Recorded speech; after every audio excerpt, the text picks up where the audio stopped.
فاتحہ۔ اللہم صل علی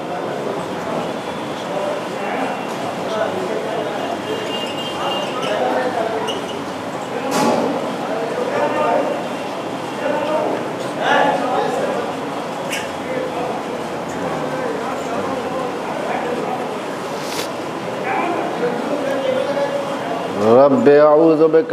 من ہمزات الشیاطین واعوذ بک رب ان یحضرون۔ لا حول ولا قوة الا باللہ العلی العظیم۔ حسبنا اللہ ونعم الوکیل نعم المولا ونعم النصیر۔ بسم اللہ الرحمن الرحیم۔ الحمد للہ الذی لا یبلغ مدحتہ القائلون ولا یحصی نعماءہ العادون ولا یؤدی حقہ المجتہدون الذی لا یدرکہ بعد الہمم ولا ینالہ غوث الفتن الذي ليس لصفته حد محدود ولا نعت موجود ولا وقت معدود ولا أجل ممدود فطر الخلائق بقدرته ونشر الرياح برحمته ووتد بالصخور ميدان أرضه والصلاة والسلام والتحية والإكرام على صاحب الوقار والسكينة المدفون بأرض المدينة الذي سمي في السماء بأحمد وفي الأرضين بأبي القاسم محمد اللهم وآله الطيبين الطاهرين المعصومين المظلومين المنتجبين المنتخبين واللعنة الدائمة على أعدائهم أجمعين من الآن إلى صباح يوم الدين أما بعد فقد قال الله تبارك وتعالى في كتابه المبين بسم الله الرحمن الرحيم يا أيها الذين آمنوا كتب عليكم الصيام كما كتب على الذين من قبلكم لعلكم تتقون۔ ایک مرتبہ سورہ حمد اور 3 مرتبہ سورہ اخلاص پڑھ کر ثاقب رضوی مرحوم، عابس رضوی مرحوم، ابن حسن اختر مرحوم۔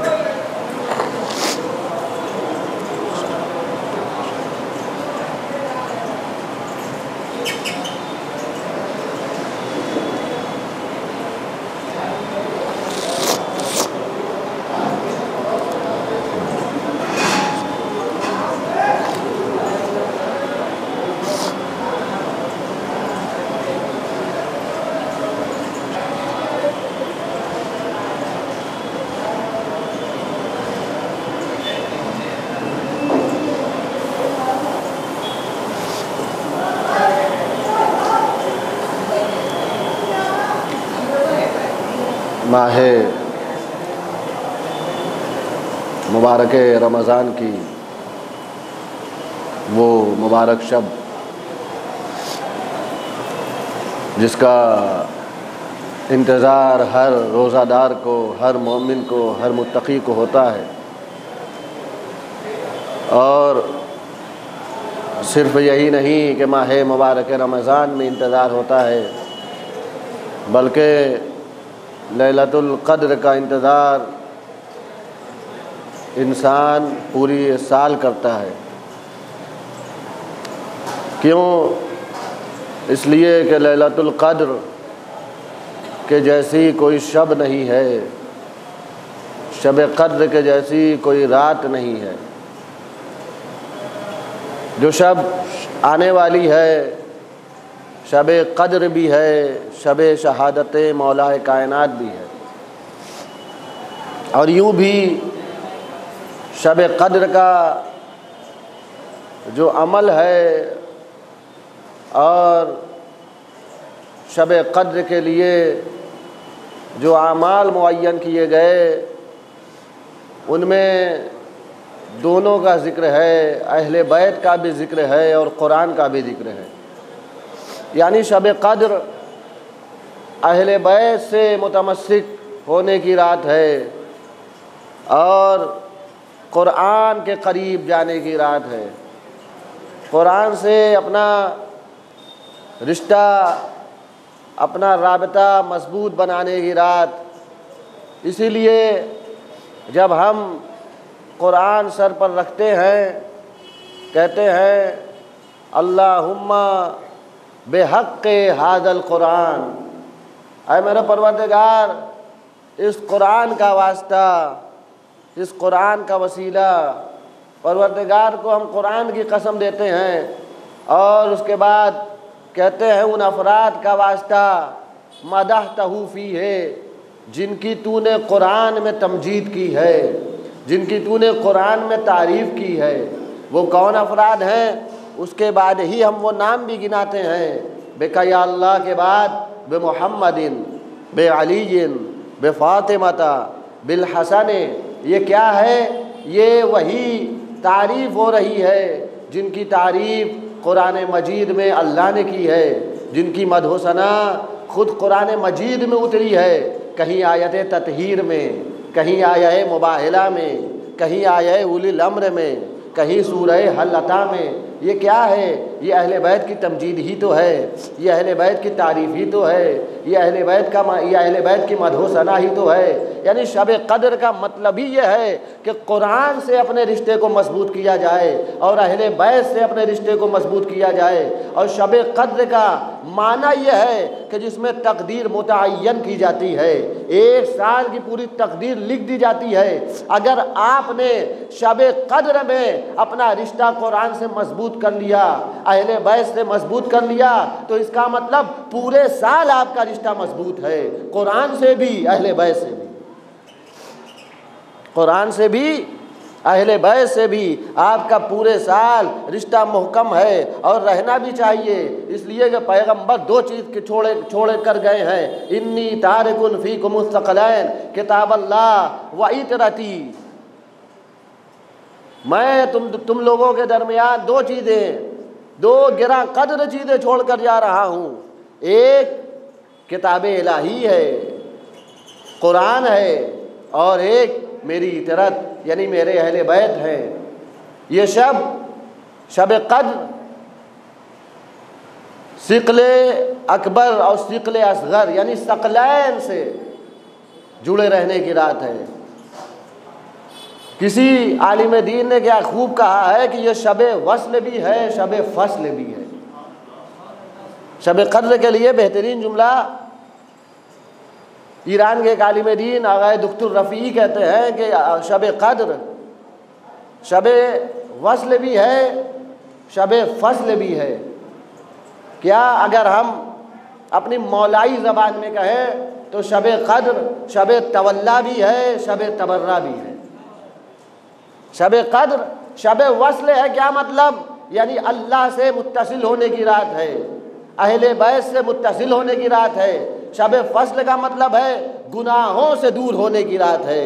گناہوں سے فاصلہ برتنے کی رات ہے، اہل بیت سے تولا کرنا ہے، اہل بیت کے دشمنوں سے یعنی ہر گناہ سے تبرہ کرنے کی رات ہے۔ اہل بیت کے دشمنوں سے چاہے وہ کوئی بھی گناہ ہو، شب قدر کا ایک خاص اہتمام کیا گیا ہے۔ کردار اور سیرت علماء پڑھیے، سیرت ائمہ معصومین پڑھیے، شب قدر یوں ہی ہم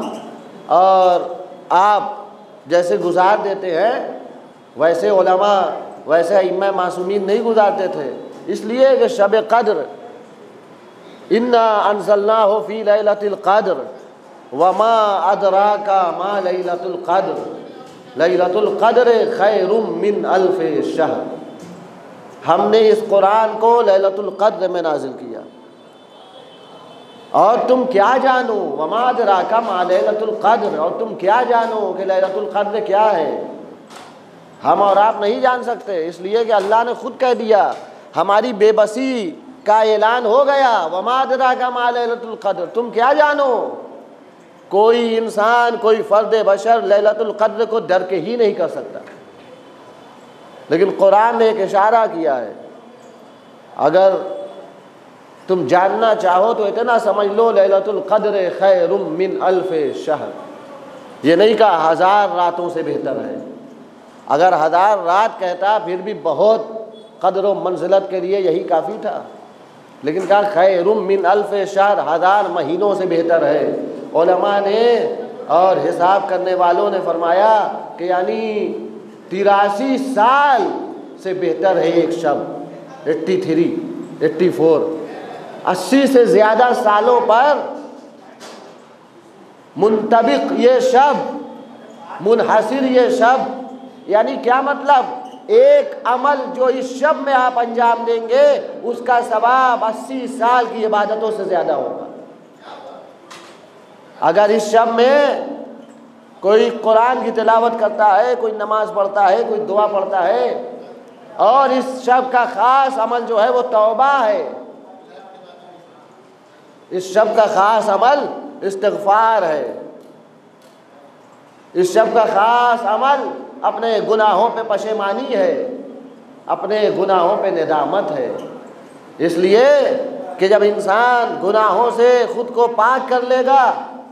تب اسے بارگاہ الہی میں تائب کہا جائے گا،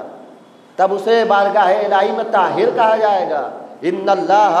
یحب التوابین ویحب المتطہرین، اللہ توبہ کرنے والوں کو دوست رکھتا ہے، اللہ توبہ کرنے والوں کو پسند کرتا ہے، اللہ پاک لوگوں کو دوست رکھتا ہے۔ پاک سے کیا مراد ہے؟ یہ توبہ کے بعد فوراً اللہ نے طہارت کا ذکر کیا ہے، یہ وہ طہارت نہیں ہے جو ہماری ظاہری طہارت ہوتی ہے، جو بدن کی طہارت ہوتی ہے، جو کپڑوں کی طہارت ہوتی ہے، جو بدن اور لباس کی نظافت ہوتی ہے، یقیناً وہ بھی ضروری ہے، النظافت من الایمان ہے، لیکن ان اللہ یحب التوابین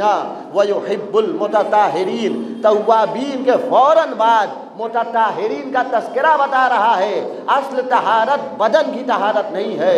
روح کی طہارت ہے، جب روح آب توبہ سے دھل جائے تو انسان طاہر ہو جاتا ہے۔ روح کو آب توبہ سے غسل دیا جائے، توبہ کے کوثر سے پاک کیا جائے، اپنی روح کو دریائے توبہ میں غرق کر دیا جائے۔ ہماری روح جب پاک ہو جائے گی تو ہم طاہر کہے جائیں گے، اور پاک ہونے کے لیے صرف ایک لمحے کی فکر ضروری ہے اور اپنے گناہوں پہ ندامت۔ میں نے کسی دن اسی درس کے سلسلے میں کہا تھا کہ ہر انسان اپنا محاسبہ خود کرے تو پھر دوسروں کی تبلیغ کرنے کی ضرورت ہی نہ ہو۔ یا ایھا الذین آمنوا قوا انفسکم واہلیکم نارا، اسلام خود غرض نہیں ہے، اسلام کہتا ہے کہ خود کو بھی جہنم سے بچاؤ، دوسروں کو بھی بچاؤ۔ پہلے خود کا محاسبہ کرو۔ روایتوں میں آیا ہے، احادیث ائمہ معصومین میں، کہ حاسبوا قبل ان تحاسبوا،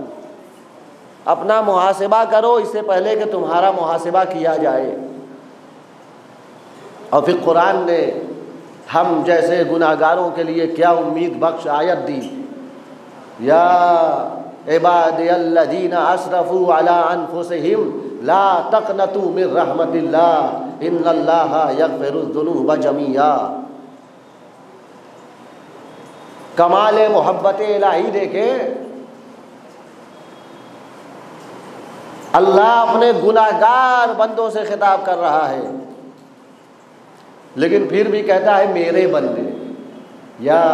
عبادی الذین اسرفوا، اے وہ جنہوں نے اپنے نفسوں پر ظلم کیا ہے، یعنی گناہ کے مرتکب ہوئے ہیں، گناہگار ہیں، خطا کار ہیں، لا تقنطوا من رحمت اللہ، اللہ کی رحمت سے مایوس نہ ہو۔ اللہ کی رحمت سے مایوسی سب سے بڑا گناہ ہے، عظیم گناہ ہے، گناہ کبیرہ ہے۔ خود جناب یعقوب نے اپنے فرزندوں سے بھی کہا لا ییأس من روح اللہ، اللہ کی رحمت سے مایوس نہ ہو۔ جب وہ جناب یوسف کو تلاش کرنے میں مایوس ہو رہے تھے کہ ہم کہاں تلاش کریں، لا ییأس، کافر کے علاوہ، ضالون کے علاوہ، گمراہ افراد کے علاوہ، وَمَن يَقْنَطُ مِن رَبِّهِ إِلَّا الضَّالُّونَ، گمراہ کے علاوہ، کافر کے علاوہ خدا کی رحمت سے کوئی مایوس نہیں ہوتا۔ لہذا آج کی شب قدر ہے، لیلۃ القدر ہے، اہل بیت سے تمسک اور اہل بیت سے قریب ہونے کی رات، قرآن سے مضبوط رشتہ بنانے کی رات، اپنے گناہوں کی مغفرت طلب کیجیے اللہ سے اور پوری کائنات کے لیے دعا کیجیے۔ اور اہل بیت کے تذکروں میں امیر المومنین کا تذکرہ اس شب خاص ہے، اس لیے کہ شب شہادت بھی ہے، شب قدر بھی ہے، شب شہادت بھی ہے، اور اللہ کو توبہ کرنے والوں کے آنسو بہت پسند ہیں۔ فَلْيَضْحَكُوا قَلِيلًا وَلْيَبْكُوا كَثِيرًا، جو افراد زیادہ روتے ہیں وہ اللہ کو پسند ہے۔ انسان گڑ گڑائے، انسان روئے، انسان تضرع و زاری کرے اپنے پروردگار کی بارگاہ میں، انسان ایسے روئے جیسے اپنے والدین سے کچھ مانگے اور نہ ملے تو ایک بچہ روتا ہے۔ جب انسان اپنے والدین کے آگے روتا ہے تو والدین اس پہ رحم کھاتے ہیں، اسے جو چیز نہ بھی دینے والی ہو وہ عطا کر دیتے ہیں، اسے خوش کرتے ہیں دے کر۔ بتائیے جو والدین سے زیادہ شفقت کرنے والا پروردگار ہے، اسے پسند ہے کہ اس کے سامنے رویا جائے، گڑ گڑایا جائے، لیکن نور علی نور ہو جاتی ہے یہ عبادت، یہ رونا، یہ گریا، یہ آنسو، جب توبہ کے لیے بھی آنسو آئے اور امیر المومنین کی محبت میں آنسو آئے، مولا کی یاد میں آنسو آئے، مولا کے سوگ میں آنسو آئے۔ امیر المومنین کی شہادت کی شب یقیناً بڑی قیامت کی شب ہے، ہمیں اشک بہانا ہے، ہمیں رونا ہے، اہل بیت سے بھی قریب ہونا ہے، قرآن سے بھی قریب ہونا ہے، بڑی مبارک شب ہے۔ اسے سورہ دخان میں اسی لیلۃ القدر کو اللہ نے لیلۃ مبارکہ کہا ہے، حامیم والکتاب المبین انا انزلناہ فی لیلۃ مبارکہ، یہ وہ شب ہے جسے ہم نے مبارک بنایا ہے، اس قرآن کو ہم نے لیلۃ المبارکہ میں نازل کیا ہے، فیہا یفرق کل امر حکیم، یہ وہی شب ہے جس میں تقدیریں معین کی جاتی ہیں،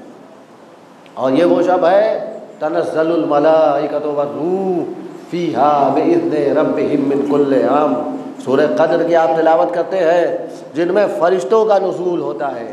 فرشتوں کا نزول ہوتا ہے تو فرشتے صدا دیتے ہیں، ہے کوئی توبہ کرنے والا، ہے کوئی پروردگار کی طرف پلٹنے والا، یہ ہمارے لیے صدا دیتے ہیں، لیکن وہ کہاں نازل ہوتے ہیں؟ اسی گھر میں نازل ہوتے ہیں جہاں رسول آ کر صدا دیتے تھے،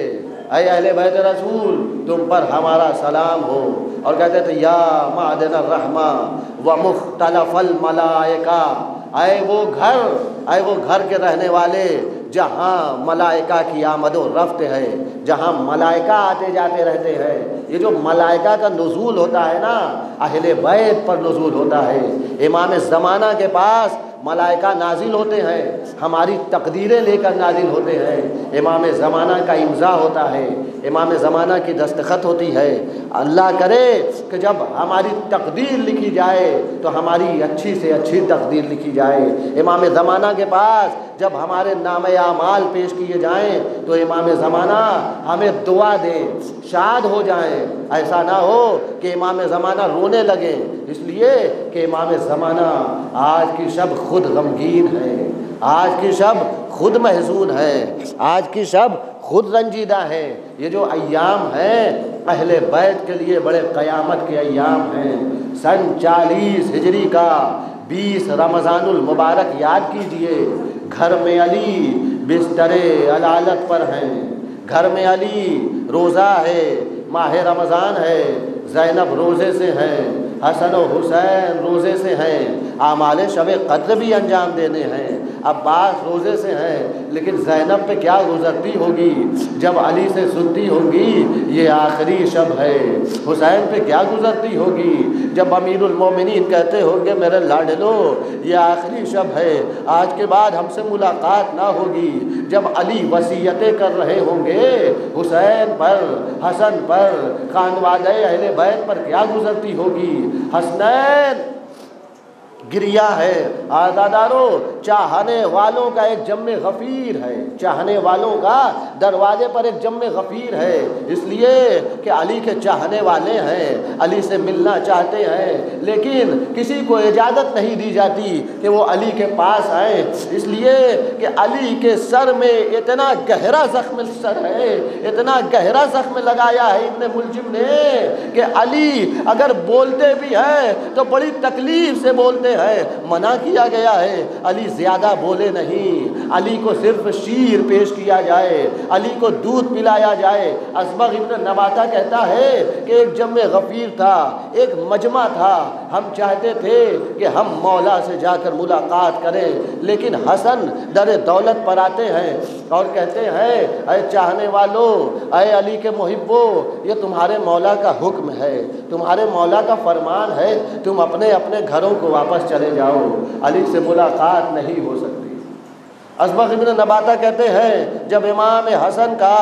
یہ فرمان، امام مولا کائنات کا فرمان حسن کی زبانی محبوں نے سنا تو سب گھر واپس چلے گئے، لیکن میں نہیں گیا۔ ایسا نہیں ہے کہ یہ مولا کائنات کا حکم نہیں مانتے، نہیں، اصبغ ابن نباتہ بڑے وفادار صحابی ہیں، کہتے ہیں مجھ سے جایا نہیں گیا، میں جا نہیں سکا۔ جب مولا حسن پھر آتے ہیں دروازے پر، پوچھتا ہے اصبغ کیا تم نے نہیں سنا، اپنے مولا کا فرمان نہیں سنا، اپنے مولا کا حکم نہیں مانا؟